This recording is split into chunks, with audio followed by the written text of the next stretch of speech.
Bismillahirrahmanirrahim. Assalamu alaikum, dear students. I hope you people are fine. I am Saima Tanoli with the civics lecture number 3, and today inshallah we will be completing chapter number 1. The topics which we are going to do today is a civic relationship with economics, ethics and sociology. This is in your book on page number 9 to page number 16 with the exercise. So we will start with the first topic, that is civics relationship with economics.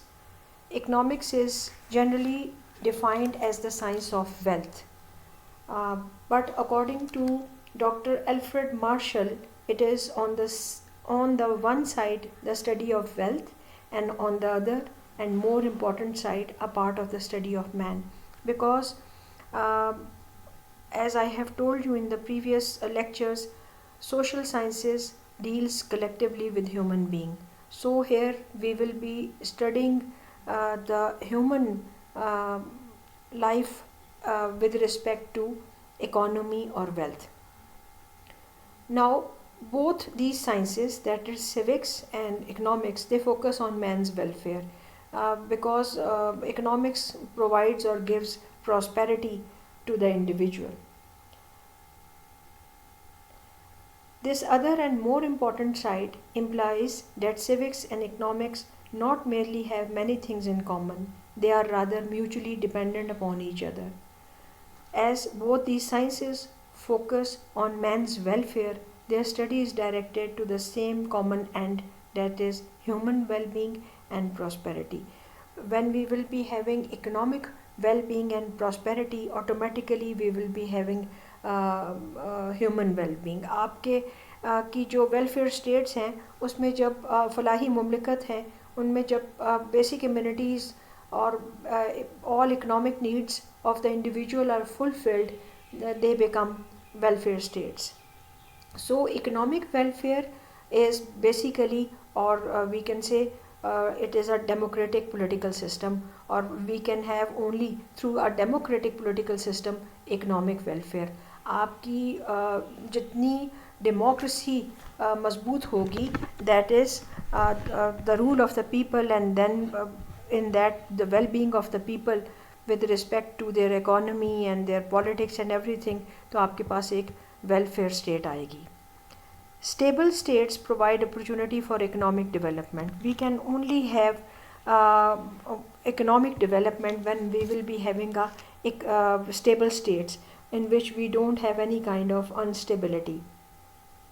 History bears evidence that economic welfare of man can only be obtained in a peaceful, orderly, law-abiding and democratic political system.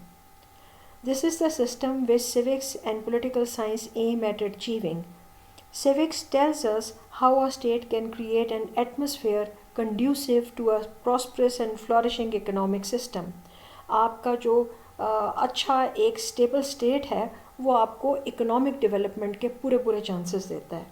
An eminent political scientist observes it is one of the important functions of the state to see what its citizens consume.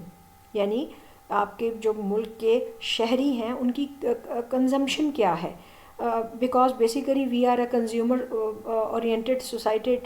तो हमारे लिए ज़रूरी है कि जो भी हम consume कर रहे हैं या whatever is required, the state's duty is to provide people with all those things, that is the basic immunities. आपकी जो भी बेसिक नीड्स हैं उनको जब एक स्टेट प्रोवाइड कर देती है तो it becomes a welfare state. Every state is vitally concerned with the health of its people, as the people are the health of the state. So through economics the state can be fulfilling all the basic requirements or the needs of the people.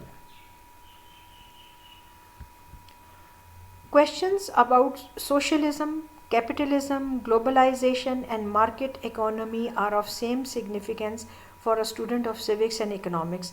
That means that only through a proper know-how of the civics and economics we are able to have a strong capitalist society, or we will be having a strong socialist society in which the state will be providing all the basic amenities and needs to its citizens. Now the world is switching from a autocratic to a welfare state. The autocratic means in which we had one man rule, or we have a kind of dictatorship. Now we are focusing on basically the well-being and the welfare of the whole of the society. So we can have this welfare state only when we will be having a kind of state in which all four aspects, that is religious, economical, political and social, are promoted properly and given to the people. Economic well-being is must for social well-being. आपकी मईशत, your economics, जब वो strong होगी, आप एक developing country की तरफ जा रहे होंगे, ख़ुद को बना रहे होंगे, तो ऑटोमेटिकली आपकी सोशल वेलबींग भी अच्छी होगी. So that is we can say that these two things are interdependent on each other. That is your economics and your civic life. Civics relationship with sociology. Now what that will be? That is, sociology is the study of, we can say, society. It is defined as a science of men in their associated process, in which they will be dealing with the people when they will be living in a society. It is the mother of all social sciences, and civics its offspring and the dearest one. We can say that when we are living in a society, civics tells us how to behave in a society, how we will be the law-abiding citizen of a state, and how we will be following certain rules and regulation, and what kind of instructions or duties are laid on us. Civics and sociology mutually contribute and complement each other, as they are, we can say, dealing with the state, or with the society, and with the citizens as well. Sociology is the study of a social man, while civics studies man as a civil or political being. जब हम sociology को study करते हैं, तो हम उसमें man in the process of socializing himself, उसको हम study करेंगे. जब हम civics को study करेंगे, तो उसमें basically man is a civil or political being. It will be taken like that. So according to Professor Giddings, he has remarked on this: to teach theory of state to men who have not learned the first principle of sociology is like teaching astronomy and thermodynamics to men who have not learned the Newton's law of motion. So we should be having a know-how about the society and how to live in a society. Then only in that case we will be able to have a good governance and a good state. So these two sciences are again interdependent, interlinked with each other, in which we will be having the society and the citizens and the civic administration. Civics relationship with ethics. Now what is ethics? कहा जाता है कि he don't have any ethics, she don't have any ethics. What does it mean? Ethics has been defined as a science of morals. Morals is your we can say judgment for your conduct, your behavior. When you have moral values, you are aware of good and bad. You can make a difference between what is good and what is bad. It is also defined as a set of moral rules or principles of behavior that govern a person or group. Ethics is the mother of all normative sciences. Now, what are these normative sciences? On the contrary, we can say norms is a standard of behavior or ability which is regarded as average or generally acceptable. That is your behavior in the society, how you will be behaving in a society, what kind of conduct you should be showing to the people. So that is your ethics, and it is through ethics that you learn this civilized और cultured behavior. जैसे हम किसी को कहते हैं कि he is a very civilized person or he is a very cultured person, that means that he is having good manners, good etiquettes and everything. So ethics is the mother of all normative sciences. Normative sciences मैंने आपको बता दिया है, वो है जिसमें आपकी conduct और बिहेवियर जो होता है उसमें आपका गुड एस्पेक्ट आता है, आप अच्छी और बुराई में, अच्छाई और बुराई में तमीज़ कर सकते हैं, आपको पता है कि आपको कैसे उठना बैठना है, बिहेव करना है in a society. Plato's Republic and Aristotle's Politics, these two are basically the books which we when study we can say that they are we are not able to differentiate between the two, as they, one of them is about the state and the other tells us about the ethics and the behavior a citizen must acquire to live in a society or in a state. Good governance gives good citizenship, and good citizenship comes only by character building, जो कि आपकी at home and through your institute होती है. तो आपके पास when we will be having good people, good citizen, automatically we will be having good governance. Domain of ethics is vaster than that of civics or political science, as ethics deals with human values, moral values and all those things which are there. So it has a larger and broader domain as compared to civics or political science, which deals with the state only. When we talk about ethics, in that everything is there, every aspect of individual's life comes, his religion, culture, politics and economics. So that is why I think myself that this is the most important social science, that is the science of morals, which makes a person a civilized, cultured human being.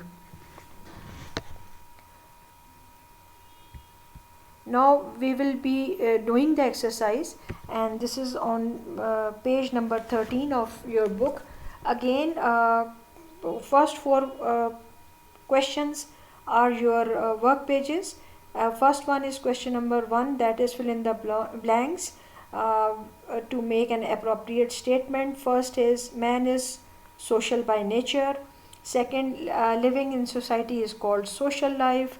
Third, the basic unit of society is family. Fourth, Greece was a mountainous area. Fifth, sociology is the mother of all social sciences. And keep this in mind that ethics is the mother of all normative sciences too. Sixth, the famous book Republic was written by Plato. Seventh, Greek city-states were very small in area and population. Eighth, the purpose of the civics is to make people good citizens. Then we have question number 2, that is your MCQs. The basic unit of society is family. सबसे पहले जो एक society की unit आई थी, that is family. Aristotle wrote the famous book entitled Politics. Then Aristotle said man is a social animal. The term civics has a Greek origin, and Aristotle is considered to be the founder of civics.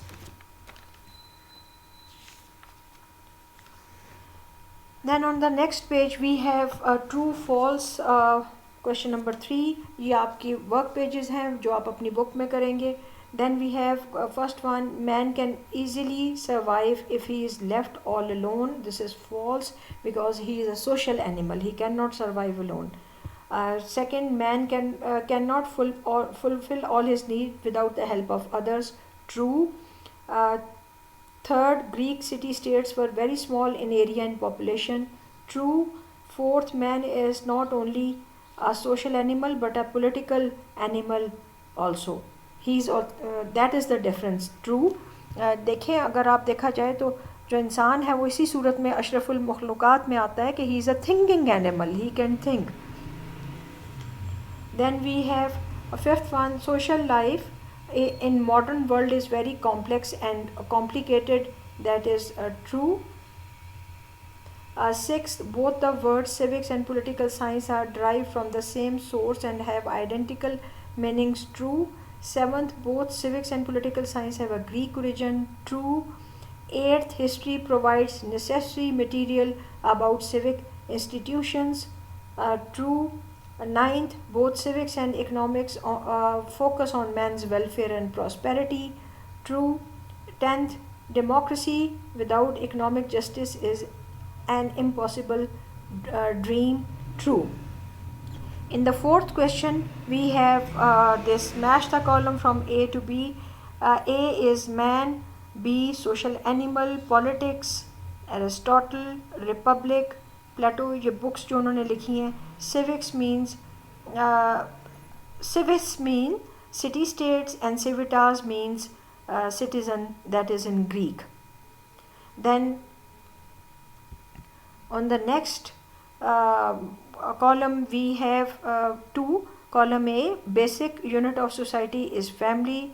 Civics has Greek origin. Founder of civics is Aristotle. Very small in area, that is Greek city states. They were small, unsurpassable mountainous areas. Social life today is complex and complicated. Then 3, column A, mother of social sciences is sociology. Purpose of civics is good citizenship, अच्छे शहरी बनना, बाशऊर शहरी बनना. Organized political life जो है वो आपको state provide करती है.